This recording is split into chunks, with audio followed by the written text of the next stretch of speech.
So today we have a wonderful guest, a real treat for my show. Thank you, Lisa, for joining me today on my podcast. Yeah, I'm so excited to be here for you and your listeners, Liz. Thanks for having me. Yes. So I'm gonna go ahead and just read your bio so that people can learn and see what you're all about, and why I'm super excited to have you on my show. So Lisa Caprelli is a speaker, songwriter, and an award-winning author of the Unicorn book series, Unicorn Jazz. She is the author of 16 books and has produced music videos for kids. Lisa is the producer and director of Unicorn Jazz Presents The Thing I Do. It's a kids show on Amazon TV, which is described as a modern day Sesame Street meets Mickey Mouse Club. This is super amazing. And I was so excited to have you on the show, and I cannot wait to learn a little more about your journey, your adventure, and your career path in this creative realm. So again, thank you for being here today. Oh my gosh, I'm super excited. Thank you. Here to have a fun conversation. I know creativity is something that I'm so privileged and honored to do every day, and ask away. Yeah, it's your career is fascinating, and with my listeners we always talk about ways to tap into certain career paths, Yeah. or if you're a career changer. But why don't you share with us, what is your background? What did you study in college, and what Yeah. was the plan? Like, let's take me back Yeah. to the beginning. Okay. Yeah. Well, I grew up in El Paso, Texas, which is a border town. I grew up in a large Hispanic family. I come from a family of five. I'm the middle child. My mother was a single mom, raised five children, and so we come from humble beginnings for sure. I My grandmother had just a third grade education. She was forced to drop out of school when her mom passed away, and so she had to raise her family and children. And one thing she always said to me and us growing up is, get an education, get an education, get an education. So I did. I listened to grandma, and I was always the straight A student, proud to show my grandma my grades, and her to be proud of me and us. And so my sisters and I, we were the first generation to go to college. So I'm very proud of that, because we all have children now, and some of them have children. So I capitalized on the education. And I often say, in the United States, where we have free public access education. And today, present day, the kids that I get to speak to, I remind them that, like Liz and you and I are older than Google and YouTube, and yet they've grown up with the internet in their pocket per se. They're more digital natives, where you and I are more digital immigrants. So Yep. I just remind them how awesome the opportunities that they will have for their careers and interests growing up. So I was always a shy kid in school, like pretty much my whole childhood and even up until high school. And I was shy like my character, Unicorn Jazz. And here we are in the first book in my Unicorn Jazz series. Unicorn Jazz moves to a new land in search of a new friend. She feels like she doesn't belong until she meets a special friend named Wolf. And he's a crow, and he has a name that a dog should have, and he says that. And so it's really inspiring kids that we all are unique, unicorn. That's why I picked that as the character. Everyone asked me that, including the kids. Also in my first children's book series of many, I wanted to incorporate music, and myself being a mother when my kids were little, I love books that came with songs, or I would just make them up. So her special talent is she sings. She has a musical note for a tale, as you can see, which I do have trademark. So I had a big plan for Unicorn Jazz, before I started this book and the books that will come. And I'll share in a second what inspired me to change my life to do this full time, create and operate a children's brand. And so she loves music. I love music. I'm not a good singer, so I did get professional talent to help me write and create songs. The thing I do, I created during the pandemic. We'll talk about that a little bit. So I went on a 2.5 year journey and quest, asking 12 different notable entrepreneur leaders. My chapter is 13 in here, my story and my purpose. And all of this led me then to have a lot of aha moments and change my life and give up my marketing career I had spent already 25 years plus in working with 150 CEOs and brands and helping their vision to success. And in the Skip a Step book, I ask the entrepreneurs or leaders different questions like, what is the meaning of life to you? What would you tell your other self, your younger self? What would you do to skip steps when you were younger to be who you are today? Like what wisdom would impart? And I heard common themes throughout the questions I had and the research. And in chapter 1, Michael Gerber, he was 80 years old at the time I interviewed him, and just an amazing man that loves his work and loves helping and inspiring entrepreneurs. I asked him, what would you tell your younger self? What would you tell your children? He said, there's something that young kids have access to. It's a treasure trove. It's called reading, Yes.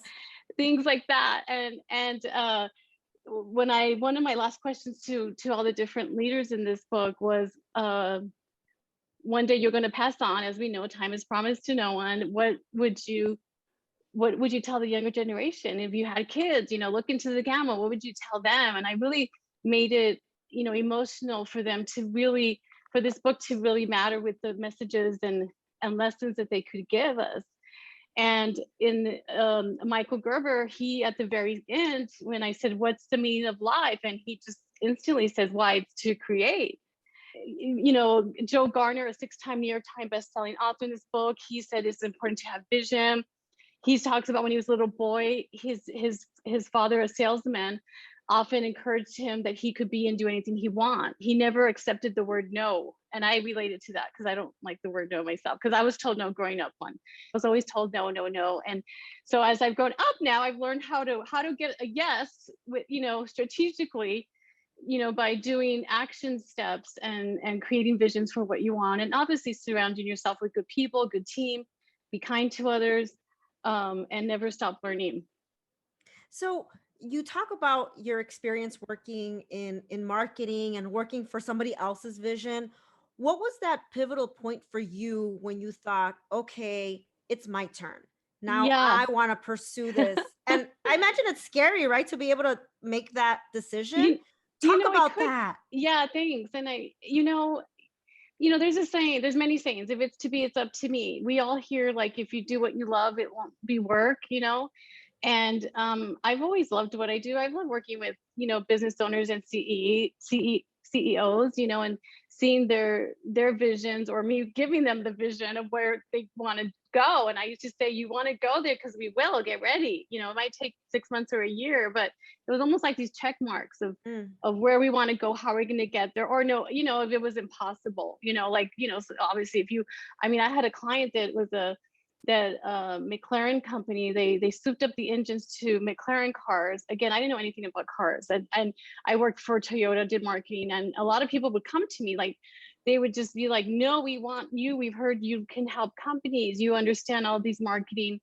the psychology of marketing, social media, video, all these different things, how, you get found on Google, the SEO and all those things that I learned, and I would outsource or in my team, and I figured all these pieces out. And really, I didn't go to school for that part. You asked earlier, I in college, originally I was a court reporter early on in life. I changed that because a boss named Cindy recognized my talent and gave me a director marketing position at a very young age. I must have been like 20 years old. And, back then that was a big title in a sense, Absolutely. and so that was going to change my life.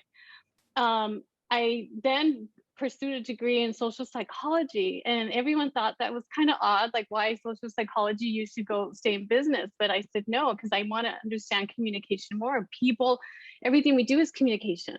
That's right. So it was really the best degree I ever got, and so I love studying human behavior. And so I love what I learned, and because what I learned taught me so much about people, which, marketing is learning the psychology of people, why your target audience is going to make a decision or do something, or even like, what are people using today to get their information? Facebook, Twitter, Instagram, LinkedIn. So I was always kind of ahead of what I would say the race, in the sense of learning the technology changes. where, when Twitter came out and Instagram, my business colleagues saying, oh, that's going to go away. I'm like, no, it's not going to go away. You need to learn it. So I would incorporate all that in understanding business, always learning, asking questions from the different leaders that I got to represent. I would get to ask them firsthand, like, what was it? What was your story? How did you make it? What were your trials and tribulations? What were your trials and challenges? And a lot of it was a common theme. I also saw a lot of people not happy. They had amassed a lot of wealth, or they learned why they weren't happy. I always asking questions. I mean, I always wanted to know, like, you have all this stuff, cars, you could go anywhere you want in the world.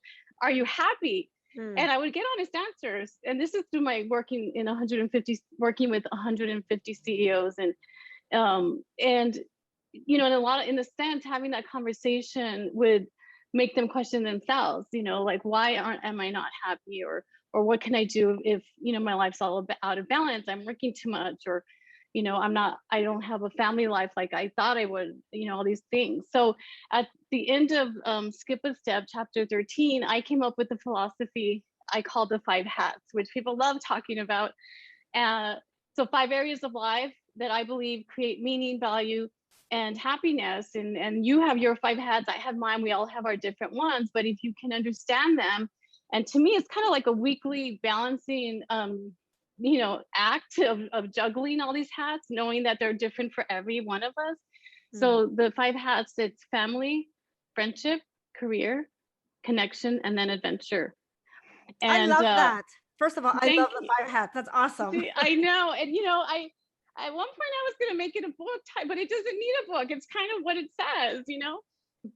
I would tell this to all the people that I would meet, and they just said, God, I need to tell my wife about the 5 hats. She's only been in family hat, and I've been in this hat, and da da da. And so for me, then I realized too, like, I think almost every entrepreneur can admit that we work too much at times. You can become a workaholic, and I definitely was certainly there in the early 2000s. I moved to Southern California 20 years ago from Texas, and I was very, very happy and grateful that I started up a mortgage and real estate company, and using radio advertising back then, because we didn't have social media, and doing really well. I mean, to date, that was still a very quick, very successful company, but all I did was work. And my personal relationships suffered. My family life wasn't like what I would wish it was. And things don't just happen for you. You got to make them happen. And it takes partnerships and leaderships. And, there's no manual to this thing we call life. There's no manual to parenting, as we know. And so in 2009, I left that business, started up my marketing and a PR agency, went through the work, skip a step. And then in 2018, I, really, like around 3 years ago now, which is not a lot, I just wanted to do what I wanted. And what was, I like to write. I had published books by then. And I really wanted to go back to my younger self. Like, what would be books I would want to read? What would have inspired me? What would have helped me? And it was Unicorn Jazz. And for me, it was going to be more than children's books. I knew it was going to be a brand. I often say, kind of like there's Hello Kitty, Mickey Mouse, and meet Unicorn Jazz. I did my research to realize that the unicorn is a globally iconic figure. Boys and girls of all ages celebrate it. And it was just, I couldn't do enough fast enough, and writing them and then turning my characters into puppets, plushes. These came out during the pandemic because I was stopped from going into school. So we got Unicorn Jazz and I just want to Tracy. know, I have right now, so Lisa and I are having this conversation, and you are so visual. So if people are listening to this, definitely check out the YouTube video, because Lisa is showing visuals of puppets and her books. So you definitely will maximize this experience Yes. watching the podcast. Yes, you want to watch it. I Yeah. love that. Now, I wanted to kind of go back a little bit. So, when you were interviewing all these CEOs, something that you brought up that's really important, that I know that a lot of people that I work with talk about, definitely work satisfaction. And Yes. a lot of times people think like success is making it, wealth, money. all the time. moving up that career ladder.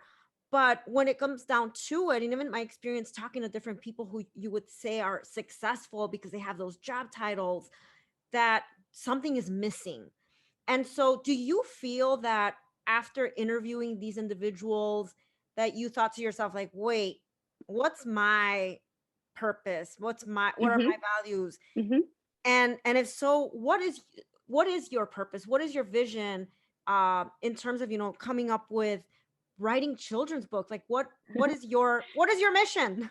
Yes. Well, I always encourage, people, including kids and adults of all ages, that in life to be happy, have the five hats, understand them, understand what your partners are. If you work with people and, understand what makes them, the same with your family. I shared it with my children and they understand.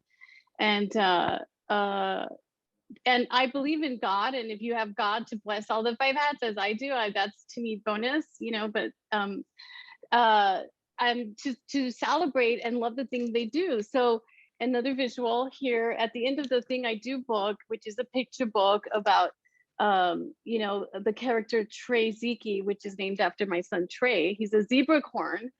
I did a zebra corn because my son wanted nothing to do with the unicorn. He's the guy's guy, and we made Trey Zeke. So that's been a lot of fun.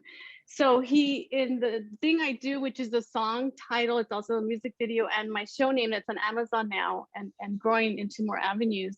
At the end, I'm showing through characters many different things that you can do. And then essentially it leads to careers or not, or interests and hobbies. So here, like the narwhal, Nayeli, she likes to color, and there she is with the, painting in the ocean. If you like technology, you're like Magna Mouse. You like to bake, you're like Sam the Snake. And so I get them at the end, they're raising their hand, telling me all the things I like to do. I like music, I like games, and I'm as I see them, to me, that's probably the interest in career would help motivate them, and when we were young, we were often taught to have careers like the play it safe career, doctor, lawyer, have all these play it safe careers.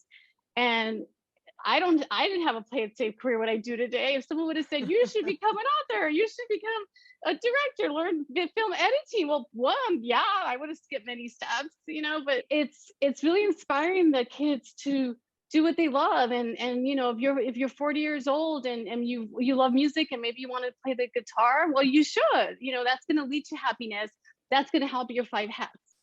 Because if you're happy and doing what you love, it's going to overflow into all the different areas of life, and maybe you do, you are a nurse, as I have a lot of nurses in my family, and they get to, they have enough income to have adventure travel.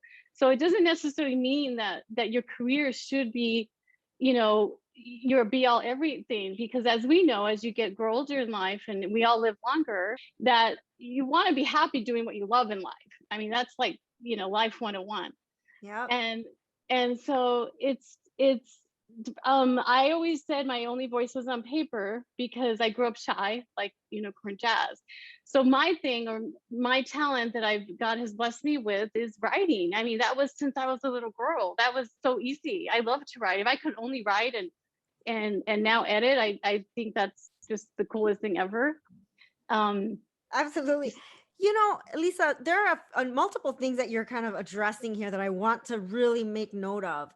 One, I absolutely admire the work that you're doing with the little ones because, I'm in career development and, Yeah, I'm having these conversations with college students or people that are established professionals yeah, that are transitioning into careers that they've always wanted to do, but they were too afraid or they were taught the linear path.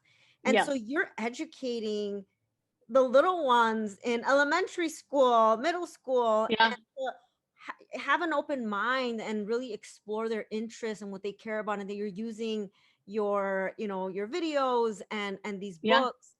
But then also what I'm hearing and what I'm enjoying about you is your risk in actually pursuing this path. So can you talk to us about Yeah. how did you get even started? Like, I'm going to write a children's book. Like, how does that happen? Yeah, well, I learned how to self-publish. I have a publishing company name that's a vanity name. I just studied. I had already published different books before Unicorn Jazz. To date, I have 16 books and counting. Um, Which I think is and amazing, by the way. thank you. I hope to have at least 50 Unicorn Jazz books before I leave this earth. But um, I there's, of course, there's risk, but as one a San Diego newspaper owner, Jim Fitzpatrick, in this book, he said there's no such thing as job security. Think about that. There's no such thing that, like, you can't, you can't, if you work for someone, it doesn't mean 100% you have the job no matter what. The pandemic taught us that. So you have to always be in charge of and be ready for something else. And so I often advise, or I mentor, or I have interns, and I always tell them they need to learn real world experience and always keep learning all these skill sets, because as we get older, as we know, it could hurt you to not learn technology. For example, like during the pandemic, I feel like we all had to learn Zoom. Well, I knew Zoom years ago, and I knew people were just barely learning it. And to the day of you having a career where you just do one thing and that's it, like an assembly line, I'm sure they exist. I just think that's very rare. you And if you you want to be multi-talented. yeah, versatile and adaptable. So now that brings me to kind of another area that I wanted to talk to you about. So maybe can you walk us through what was, pre-pandemic? What did your work look like? Yeah, no, that's great. So before the pandemic, I was going into schools and speaking to live audiences of children, whether, if I got asked to speak to one fifth grade class, for example, I would just go, well, let me just speak to the whole school, like and I speak to middle school, I speak to high school, and even college students. So, and obviously my message will be different. I often say I feel like I'm Benjamin Button. I started working with adults, and then I worked with teens. But this book is for young, college students and teens. And by the way, it comes with a workbook, and I would love to give that a free as a download to your listeners.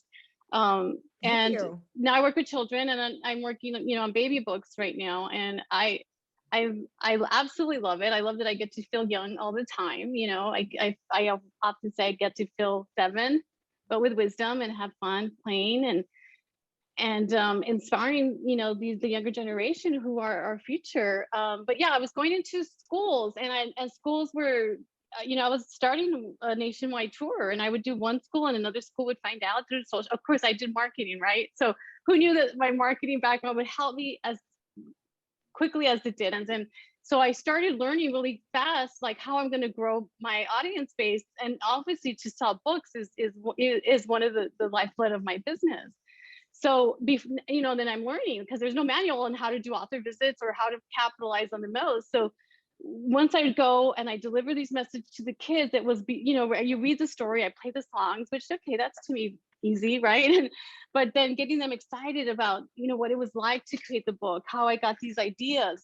And so that, I told them, when your teacher tells you to journal 3 paragraphs, maybe you're the kid that does 6 or 7 like I did. And as you get older, write 1 page, you're going to write 7 or 10 like I did. And or you're the like my illustrator, you like art. And by the way, he was always loving art. Davey Villalobos, my illustrator, since he was a little boy. Like, his dream was to be a published illustrator.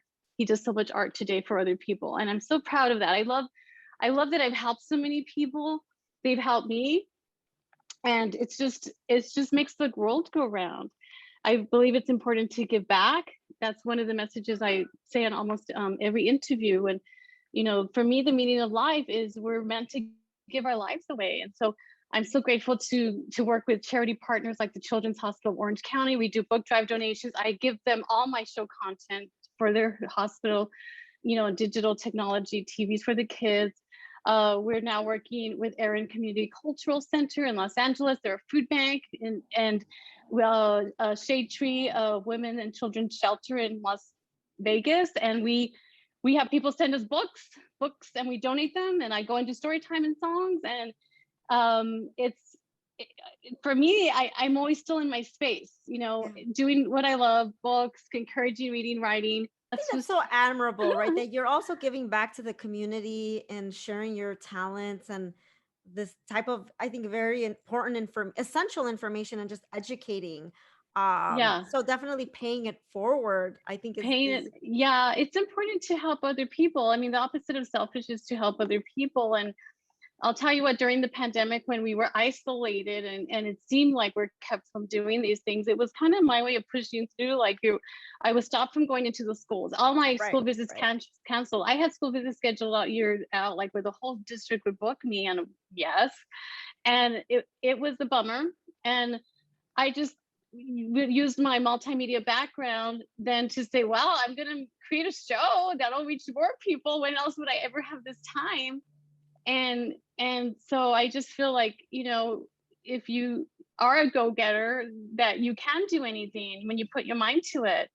I often say during the pandemic, I actually worked more hours than any other time in my whole entire life, and not immediately was I not getting the reward monetarily. And I Sure. didn't, for me, I looked at it as like a time to do something I would never have done, and utilize the talent, find incredible kid actresses, singers, Broadway performers that are now part of the Thing I Do show, and connect with them, develop the relationship. And oh my gosh, it's just been so overwhelming and so much fun. But all this, so my journey changed, but that was a silver lining, because for a lifetime now, and as we create more shows that can reach, essentially millions of people. And I'll tell you, when I started Unicorn Jazz, my mission was to reach millions of people. And I know we're going to do that. I know that. It's just it's a timeline you got to go through. Absolutely. And you kind of jumped ahead here because I was going to ask you, how did you adjust to, your how you deliver your programming during the pandemic. And Hmm. so you were able to make that shift. And while there are challenges and you're still trying to figure that out and be adaptable Oh and yeah, flexible, it sounds to me like you were able to find, work with your skills yeah, and take advantage. I think there were a lot of opportunities. I think, like you said, silver lining. I think in the way that yeah, we all have done our work, it definitely opened up opportunities and also more access to yes, people, to things, and really capitalizing on the yeah. technology that I think Oh a lot yeah, of us were maybe afraid to do or weren't sure, which I think that sounds so strange in our time, right. but I think it really pushed a lot of us out of our comfort zone. And Mhm. while some people felt, these barriers, there were other people like yourself who pushed through and said, like, you know what? I have to get creative. I have to be strategic and I need to figure out what's going to work for me. And it sounds like you were successful in doing so. So, what Yeah. are some of the things that you've learned that you're going to keep that to continue growing your Oh, show? thank you. Well, one, I have an incredible team. Some of them are volunteers to believe in the work, because as the brand looks bigger than it is. But I was, before the pandemic, going into schools and just speaking that on its own, I was doing fine. I was like, yes, I have a business. It's going to work. And so for me now, when I go to schools and they're going to find out, songwriter, TV show director, work with kids, and some of the kids can come with me to the school visits that are, and all over the country. And I just know it's going to be, huge and fun. And my adventure hat is I love to travel. So as Uh-huh. long as there's children anywhere in the world, done, right? And sell books anywhere, sure, I could, my book Being Happy is in English and Spanish, and it's in French. It'll be out soon. It's just, there's not enough time in the day to do all these different things. So you have to have a team, and I have a small and growing team now. So going forward, I can, I look forward to keeping them part of the brand and helping it grow. And so for me, I love music. I love working with the incredible kids that we get, to work with. And so there'll be more songs, there'll be more books, there'll be more shows. I'll hope to have an animated series. We Unicorn Jazz is going to be at the licensing expo in about a month. And Wow. there will be, so you have to be open to opportunities. There's a lot of things in business that you cannot possibly predict. Absolutely. And one of the things that comes to mind, you're paving the way and you are again taking risks. Were you, at some point in your career, were there people who maybe discouraged you or Yeah. that, kind of put these ideas in your mind where you're like, "Oh, maybe this is not going to work." And Oh if so, yes, like always. how did you overcome that? Like how did you shed that noise? Well, I tend to not listen to naysayers, but it's important to have people champion you always. When I started with this unicorn Jack, he's just a sock puppet. He was part of the we got green screen and we did fun little puppet things because at the beginning I also have a mention of doing when my show was on YouTube Live and Facebook Live, and I was testing it and putting this mini show together. And when I got to go live, I hated that part. That was the part I did not like. I don't like being in front of the camera. My favorite thing is not to speak, like that, because you don't have a live audience per se. So I learned how to get over that. And so when I would tell like my friends and family, that's who you go to first when you need things or help. And I would tell them to send in little, videos using their iPhone. Thank God again to great technology like that. And so my sisters would make these little shows, and some of them I wouldn't use. And I was like directing, like, no, I wanted this. I told you to do it this way. Da, da, da. And some people sent some cool ones in. And then of course my sisters are like, we don't know why we're doing these socks puppets. We don't know what Lisa's doing. And some of them are like, we're doing what she's doing because she has vision, Sounds to And me like you're so positive and that you're really in the zone and you have focus. And so yeah, you're just kind of like so busy and energized by doing the things that you love that you're just kind of like blocking out anything that you're here. This yeah, is kind of what I'm interpreting yeah, based on yeah. your response to that. Uh, Mhm. Now, for people, because I know I work with a lot of people that they get discouraged. I hear stories where they're like, "Oh, well, family is saying this or friends are saying Yeah, that," and they have this interest or passion or just curiosity to explore something that is maybe not right. typical or not maybe behind their training and something that's creative. I think a lot of people have this creative desire, but it's not a prescribed career or whatever that is, right? Yeah, um yeah. what do you say to those people that are like, okay, I think I want to do this, I'm not sure? What kind It, of boost of confidence can you give individuals that might be thinking about, yeah. even in maybe they're in their 40s or whatever age, that they think that maybe it's not for them? What do you say to them? Yeah, well, if you want to be an entrepreneur and you have an idea that's going to solve a problem or help people, uh I mean, you have to be willing to weather the storms that will come. They'll always be there. You could get a book like Skip a Step, get inspired. There's others as well out there. And my sister in El Paso, her and her husband started a food truck business. And he completely changed his job and career, and she supported him, left her teaching career because his thing was barbecue. They started a food truck. And I'll give people advice today on marketing. I won't do it for them. And I just remember saying, like, 3 years of hard work, you're going to want to quit. People are going to tell you this isn't working. Why are you doing this? And are you making money? What's your net? And you gotta believe in it. You can't listen to that. If you believe it, and figure out, get your website, find ways to save money on marketing, learn different things, but know your vision, have good people championing and supporting you. And 3 years later, they were on Food Network. Oh, And wow. yeah, and now they're big. They have restaurant. They haven't done the food truck for a while. And I said to them, based on again, this is the cool thing as working with all these different people. I would, how long did it take you till you made it, big per se? And I saw a pattern of 3 years, and then there's a 5-year mark. So 3-year mark, typically, again, it's not 100%, but I saw this pattern: 3 years of hard work, and you're going to work harder than you ever have, and you're going to need good people, and you need to be able to have some kind of other income or something, a plan, you know self-development, follow a podcast like Liz's, listen to other people. Don't, try to learn it out yourself. If you can shadow a company for something you want to do, shadow them. When I work with interns, I tell them the best thing they're going to learn with me is the real world experience that a college isn't going to teach you. So don't just try to get all your knowledge in textbooks in college. Actually go and work for that thing you want to do. That's And most people, invaluable. That is yeah, invaluable. yeah, Yes. yeah. But a niece that she doesn't know what she wants to do as a career. Her parents are trying to influence her to do the safe career.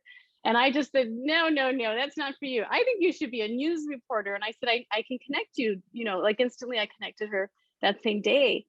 But see, this is, and see, the same for me when I was young. Well, one, you can't possibly know what you're going to do when you grow up, when you're young.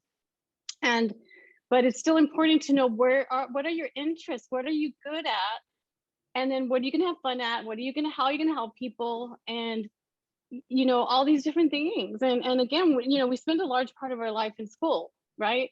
And for me, no one was teaching all of these messages, the social emotional lessons that the books come with, and happiness. I didn't learn about the 5 hats. I actually think about how I could incorporate it for kids, for Now, sure. Lisa, I was so excited to have you on the show because for so many reasons, right? I really admire and believe in your message Thank and you. the work that you're doing and the way that you've incorporated your talents, but also your authentic self, and that you put your 110% in the work that you're doing, and that you follow what it is that you want to do. And I could tell by your facial expressions, the tone of your voice. I think when you and I first connected, I'm like, oh my gosh, like she loves what she does. And there's risk, there are challenges, there are barriers. And I think that when you really care about something, you find a way to navigate Yes. that landscape. And it's very clear that you've been doing it and you continue to do it. And you just kind of are, keeping forward, and like you said, connecting with people that want to support you. And I appreciate you sharing your message, through my platform, and inspiring people that are interested potentially in going into some type of writing career or creative field, Mhm. and really seeing that trajectory. And I'm sure that people will be inspired by your story. So I kind of wanted to conclude. I know that you mentioned earlier in our conversation that you have some giveaways. Yes, yes. For Liz's followers, we're going to share in the description how you could get uh, some of my books. We're going to raffle away with some tags. We'll put the description in there. Yeah, I'm going to give you Unicorn Jazz, Being Happy with Unicorn Jazz and Friends, which adults and kids of all ages love it. And then my Skip a Step book. And then I'm going to give Liz access for any one of your students or anyone, if you want the journal that goes with Skip a Step, as a free download. And you could go to get all this. We will give the website. You can also find us on social media. I'm Lisa Caprelli. You can find me at lisacaprelli.com, unicornjazz.com. Very accessible to find. And I love hearing from people through social media. It's a great way to stay connected. Thank you so much. That is wonderful. So yes, we will put those details in the show notes. And now you know how to connect with Lisa. You beat me. You get ahead of the game here, Lisa. But thank you again. This was wonderful, and I look forward to staying connected with you. Absolutely. Thank you so much.